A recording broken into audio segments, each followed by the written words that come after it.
አሳዛኝ ዜና በአትሌት ፈይሳ ሌሊሳ ተገጭተው ሕክምና ላይ ከነበሩ መካከል የ16 ዓመቷ ታዳጊ ሕይወቷ አለፈ። ብልጽግና የራሱን ሰዎች አያስነካም፣ ሌሎችን ግን እየፈየ ነው ማለት ነው። አትሌት ፈይሳ ሌሊሳ ከሀገር መውጣቱን የሚጠቁሙ መረጃዎች በአሁኑ ሰዓት በስፋት እየተሰራጩ ይገኛሉ። ማንንም ቢሆን አይነከኝም፣ ባለጊዜዎችን የፈለገን ማድረግ እንችላለን ብሏል። ነማ ጎዋ ባየ አርግኔ ገሩ ጎዋ ዳንጋ ደርቤ ነማ አከ ፈይሳ ሌሊሳ ኦሮሞ ከሰጥ አርገምዴ ትናንት ሌሊት አዲስ አበባ ከተማ ጀሞ ሚካኤል አካባቢ አትሌት ፈይሳ ሌሊሳ V8 መኪናውን ሲያሽከረክር ሁለት ሰዎችን ገጭቷል። አዲስ አበባ ፖሊስ አባላት አትሌቱን በቁጥጥር ስር ለማዋል ሲሞክሩ መሳሪያ በማውጣት ማን እንደሆነ አታውቁም ብሎ በማስፈራራት አመልጧል። ፈይሳ ሌሊሳ ሰክሮ ሰፈር እየበጠበጠ ነው። ጎረቤቶቹን ደብድቧል። መከላከያ ታርጋ ይሄዳል። ብሰክርስ በራሴ ብር ነው። ፈይሳ ሌሊሳ የሚሸቱ አንጎላችሁ እያሰበ እንደሆነ አርጋችሁ ወሰዳል። በብሔር ፖለቲካ እውነት ቦታ ስለሌላት፣ በብሔር ፖለቲካ ፍትህ ቦታ ስለሌላት፣ በብሔር ፖለቲካ ዕውቀት ቦታ ስለሌላት ሰብስክራይብ ለምንድን ነው የማታደርጉት? አሁን አድርጉ። አሳዛኝ ዜና በአትሌት ፈይሳ ሌሊሳ ተገጭተው ሕክምና ላይ ከነበሩ መካከል የ16 ዓመቷ ታዳጊ ሕይወቷ አለፈ። ከትላንት በስቲያ በጀሞ ሚካኤል አካባቢ በአትሌት ፈይሳ ሌሊሳ መኪና ተገጭተው ሕክምና ላይ ከነበሩ ሁለት መካከል በጽኑ ሕክምና ላይ የነበረችው የአንዷ ሕይወት ማለፉ ተሰምቷል። ሟች የ16 ዓመት ታዳጊ ስትሆን በደረሰባት ከባድ ጉዳት በሕክምና ስትረዳ ቆይታ ሕይወቷ ሊያልፍ ችሏል። በጉዳዩ ላይ ስላለው ሕጋዊ እርምጃ ዝርዝር መረጃዎች ካሉም በድጋሚ የማሳውቃችሁ ይሆናል። አትሌቱ ግን ከሀገር ወጥቷል የሚሉ ጭምጭምታዎችም አሉ። ሁሉንም በቀጣይ የማሳውቃችሁ ይሆናል። አትሌት ፈይሳ ሌሊሳ ሰው መግጨቱን ማመኑን ገለጸ። አትሌቱ ከትላንት በስቲያ ምሽት እያሽከረከረ ባለበት ጊዜ ሁለት ሰዎችን ሲገጭ አንደኛው በሕይወትና በሞት መካከል እንደሚገኝ፣ አንደኛው ደግሞ የስብራት ጉዳት እንደደረሰበት መዘገቤ ይታወሳል። ታዲያ አትሌቱ ትላንት ምሽት በማህበራዊ ገጹ ላይ የመስከረሙ ወይም የሽግግር ልጆች በደስታ መሬት የምትመቱ ይሄ ድንገተኛ አደጋ ስለሆነ አንተም ነገ ታገኘዋለህ ብሏል። እስካሁን የህግ አካል መልስ የሰጠበት የለም። አሁንም መረጃውን እየተከታተልኩኝ የማሳውቃችሁ ይሆናል። ፈይሳ ሌሊሳ ሰክሮ ሰፈር እየበጠበጠ ነው። ጎረቤቶቹን ደብድቧል። መከላከያ ታርጋ ይሄዳል። ይቁኝስ ብሰክርስ በራሴ ብር ነው የምታመመው እኔ ነኝ። ጠጥተህ ነበር? ቢጠጣስ ምን በራሴ የተባለው ነው ነገር እንጂ ያውን ጨጓራ የራስ ነው። ብሰክር እንኳን የኢትዮጵያ ውስጥ ነው። በኢትዮጵያ ህግ ጥፋት ካለኝ በዚህ ይቀጣለሁ። የተለከፈ ውሻ እንግዲህ ወይን ይገደላል ወይ ነው ህክምና የለው።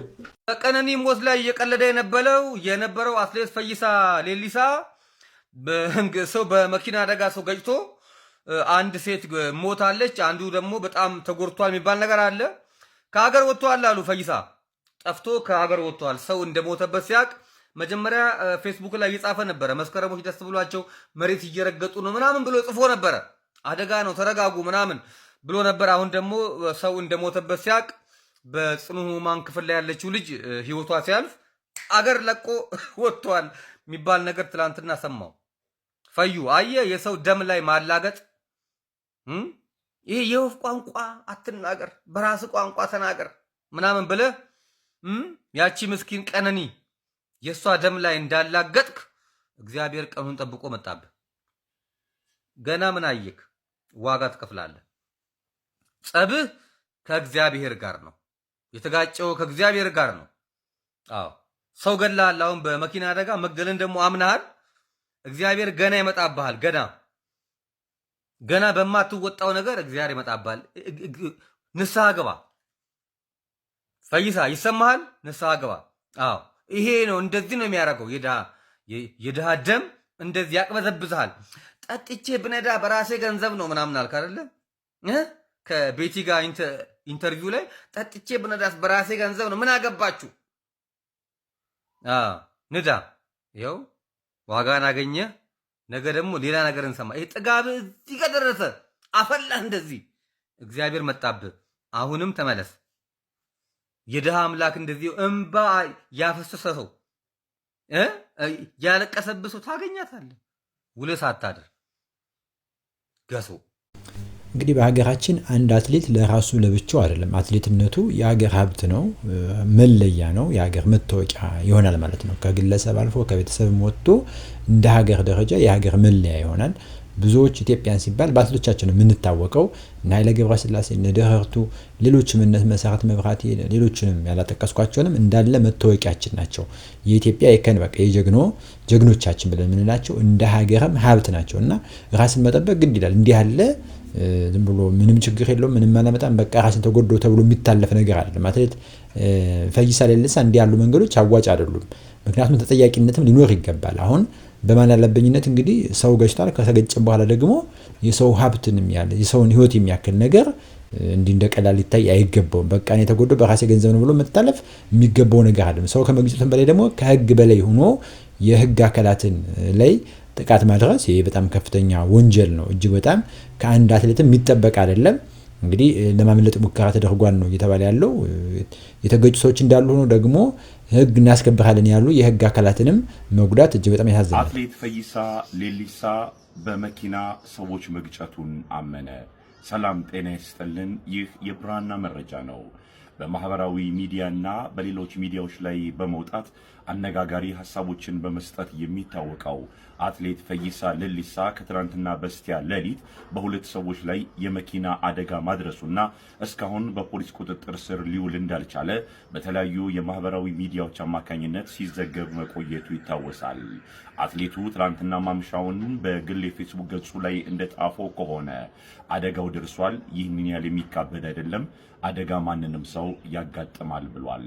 በአፋን ኦሮሞ ባስተላለፈው መልእክት ላይ ይህ ሁሉም ላይ ሊደርስ የሚችል ነው የሚል መልእክት ማስተላለፉ ነው የተነገረው። አትሌቱ በተለምዶ ጀሞ ሚካኤል ናሰው ሪል ስቴት ጋር ሌሊት ላይ ሁለት ሰዎች ላይ ጉዳት ያደረሰባቸው መሆኑ የተገለጸ ሲሆን ጉዳት የደረሰባቸው ሰዎችም በአለርት ሆስፒታል ሕክምና እየተከታተሉ ቢገኝም በወቅቱ ሕግ በማስከበር ላይ የነበሩ የጸጥታ አካላት አትሌቱን በቁጥጥር ስር ለማድረግ ሲሞክሩ መሳሪያ አውጥቶ እንዳስፈራራቸውና ማን እንደሆንኩኝ አታውቁም በማለት ለሕግ አካላት ተገዢ እንዳልነበረ በአካባቢው የነበሩ የአይን እማኞች ተናግረዋል።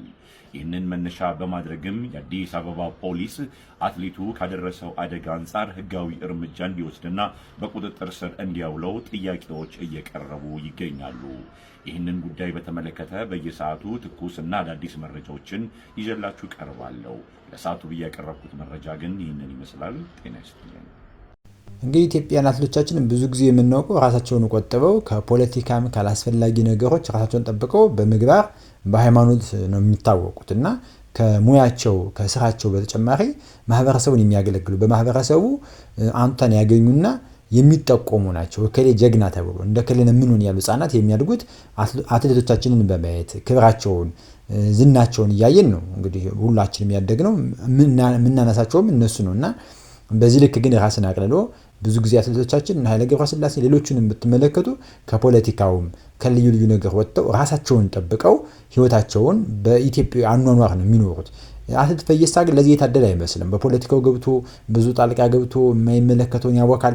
ከፖለቲካ ወጥቶ ደግሞ በተለያዩ ማህበራዊ ጉዳዮች ላይ ገብቶ ሲያቦካ ይሄ የዘረኝነት የብሔርተኝነት ያጠቀዋል ማለት ነውና እንዲህ ያሉ ነገሮች በተደጋጋሚ ለምሳሌ በአንዲት ቀነኒሳ በተባለች ሞት ምክንያት እንኳን በዛ የተናገረው ብዙዎችን ያስቆጣና አትሌቱ ጋራ ሰው ሆድና ጀርባ እንዲሆን ያደረገ አንደበቱን ያልገራ የማይጠብቁ ነው መገኘቱ በጣም ያሳዝን ነገር ነው። ምክንያቱም ይሄ ከአንድ አትሌት የሚጠበቅ አይደለም። ቅድም ብያለሁ፣ አትሌት የራሱ ብቻ አይደለም እንደ ሀገር የሀገር ሀብት ነውና ራሱን መጠበቅ ያስፈልጋል እንጂ በገንዘቤን የሰከርኩኝ የጠጣው አሽከርክሬ እንደዚህ ነው ተብሎ የሚታለፍ እንደ ቀልድ አይነት ኑሮ ተገቢ አይደለም። እንግዲህ አትሌቱ በተደጋጋሚ በልዩ ልዩ ጉዳዮች ላይ አስተያየት ሲሰጥ ይደመጣል። አስተያየቱም የብዙ ህዝብ ያደማ ብዙ ሰዎች ያልወደዱለትና ከእርሱ ጋር በተቃርኖ የቆሙና ጥል ውስጥ የገባ ሰው ሆኗል ማለት ነው፣ በልዩ ልዩ ምክንያት ማለት ነው። እንግዲህ ይሄንን ደግሞ እስኪ ነው በአንድ ወቅት ተናገረው ነው አትሌት ፈይሳ ከሁሉ በላይ ያስከፋኝ ሌሊሳ ፈይሳ የተባለው ግለሰብ ያወጣው ማህበራዊ ሚዲያ ላይ የወጣበት የትርጉም መረጃ በጣም ያስከፋኝ። ትርጉሙንም ኢትዮ ኢንፎ እንዲህ ብሎ ተርጉሞታል። ጨከን ብላችሁ ስሙት፣ ስለሚዘገንን ማለት የእህትህን ደም ካሳ ከፈለክ በአባ ገዳ በታላቁ የኩሽ ቋንቋ በአፋን ኦሮሞ ቅረብ። ዝም ብለህ በማይታወቅ ቋንቋ ብትቀባጥር የሚረዳ ሰው ጎጃም ውስጥ ብትፈልግ እንጂ እዚህ የለም። በእግር ይታሰባል እንዴ? አይታሰብም አይደል? ሰው የሚያስበው በጭንቅላቱ ነው አይደል? ለማንኛውም ላልብ ብላችሁ እውነተኛው አምላክ እውነቱን ይግለጥ። በቅርቡ በማህበራዊ ሚዲያ መነጋገሪያ በሆነው በአንዱዓለም እና በባለቤቱ ቀናኒ ጉዳይ ላይ ብዙ ተባለ። አንዱዓለም በአፍ መፍቻ ቋንቋው በራሱ አንደበት በሱና በሚስቱ መካከል ያለውን እውነት ነግሮናል። ዛሬ ግን እውነቱን ለማድበስበስ ለሚሞክሩት ጠንከር ያለ መልእክት አለን። አንተ ወንድም ነኝ የምትለው ሰው ለማስረዳት በወፍ ቋንቋ ባልታወቀ ቋንቋ የምትጮኸው አንተ ማነህ? ኮርማውም ጊደሩም የኛ ነው። እንዴት መናገር እንዳለብን አጥንተን እንጂ ደም የሚመልስልንም ሆነ ፍትህን የሚጠይቅ ሰው ከኦሮሞ ውስጥ አተን አይደለም። አንዱዓለም ገድሏል ወይስ አልገደለም? ለዚህ መልስ የሚሰጠው በታላቁ የአባ ገዳዎች ሕግ ነው። በባህላችን ገደልኩ ብሎ መዋሸት ነገ የሚያጠፋ መሐላ አንደበት ይታወቃል። ስለዚህ የቀናኒ ቤተሰቦች ሆይ እውነት በፈጣሪ ዘንድ ስላለ በእውነት መንገድ መጓዝ ግዴታችሁ ነው። ይህ ዳለቻ ግራጫ የሆነ ሰው ግን የእህቱን እውነት ለመፈለግ ሳይሆን እውነቱን ለማጥፋት እንደቆረጠ የታወቀ ነው። ለመሆኑ የትኛው አባገዳ ነው ያንተን በማይታወቅ ቋንቋ የሚቀርብ ለፍላፊነት ሰምቶ ፍርድ የሚሰጠው? እውነቱን ለመናገር እኔ በቦታው አልነበርኩም። ነገር ግን የእውነት አምላክ ያውቃል። እኔ ከእውነት በቀር ውሸት ስለማልወድ ያለ ማስረጃ አንድን ሰው ለመጉዳት የምታደርገውን ጥረት አልቀበልም። እኛ ከሞተ ሰው ይልቅ በሕይወት ያለ ነፍስን መታደግ እንፈልጋለን። ልጃችን አንዱዓለም ያለ ማስረጃ እንዲበደል አንፈቅድም። እውነት ያላችሁ ሰዎች ሆይ በወፍ ቋንቋ ሳይሆን ልጁ በተናገረበት በኩሽ አንደበት እውነቱን ንገሩን። የኦሮሞ አባገዳም የኦሮሞን እውነት ይቀበል። ለአንዱዓለም የተላለፈ መልእክት ይላል። አንዱዓለም ሆይ ስማኝ፣ ገድለ ከሆነ ግድያው ባንተ አልተጀመረም። ራስን ግለጽና ካሳን ጉማህን ክፈል። ነገር ግን እጅህ ንጹሕ ከሆነ ዝም ብለህ ራስን ለደም አሳልፈህ አትስጥ። ያ በማይታወቅ ቋንቋ የሚቀባጥረውን ደግሞ በዱላ አቅናው። አንዱዓለም ባለመሞቱ ደስ ብሎኛል። እሱ ባይኖር ኖሮ ያችን በሞት ያለፈችውን ምስኪን ልጅ ምን እንደምትሏት መገመት አያዳግትም። እናንተ እንደ ነፋስ ናችሁ፣ ነፋስ ወደ ነፈሰበት ትነዱታላችሁ። እኔ ግን ታዝቤያችኋለሁ። እውነት ለባለቤቱ ትግባ፣ ለእውነተኛ ሰዎች እውነት ይግለጥላቸው። ትርጉም በኢትዮ ኢንፎ። ኢትዮጵያ ውስጥ ካሉት በርካታ ሙያዎች የሚከበርና ቀዳሚ የሆነው እንግዲህ ዶክተር ነው። ህይወትን የሚታደጉ ሕክምና የሚሰጡ ባለሙያዎች የሕክምና ባለሙያዎች ይከበራሉ። ከዛ ቀጥሎ ግን አትሌቶችን የሚያክል ክብርና ዝና ያላቸው ተወዳጅነት ያላቸው አልተገኘም ማለት ነው። የለም ወደር የሌለ። በጣም ኢትዮጵያን አትሌቶቻችንን እንወዳለን፣ እናከብራለን፣ እናደንቃለን።